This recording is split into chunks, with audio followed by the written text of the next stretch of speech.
السلام عليكم وولاشين سلمان لك يو سمانت إذن لجعل مانتا كيغانا هاجاج سنينا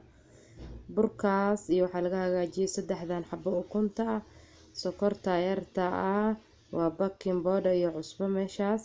liin la soo xogay iyo galaas caana ma sha Allah liinta waatana waa liintaas qolofteeda liin macaan waaye qolofteeda oo la soo hoolay qolofta baan ka isticmaalayna halka waxa noogu jira saddex xabo oo kuna iyo bakinki iyo cusbadii ayaan ku darnay sokorti waa galaas halfkiis hata way ka sii yartahay intaas aan isku qaseynaa insha Allah iyo liintii qolofteedii oo isku soo qaseynaa intan ka bacdi ayaan ku dari doonaa insha Allah taala burki iyo caanaha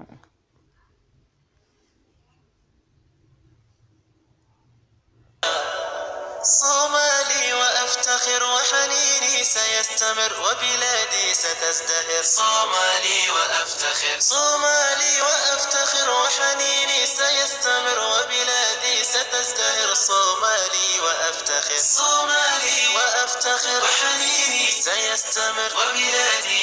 عاني أيام قدرنا هذا نبركي أيام قدرنا إن إن شاء الله تعالى ساسو كسب بحي ما شاء الله haddana weelkii aan ku shubayaa oo saliid soo marmariyay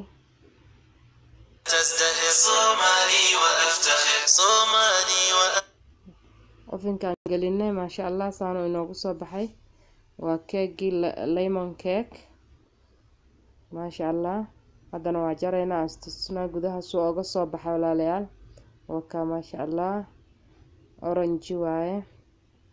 waa keeg aad iyo aad u macaan تجابي بس ليس إن شاء الله صور دوادة سبسكرايب channelka dadka ka heshayna share garay إن شاء الله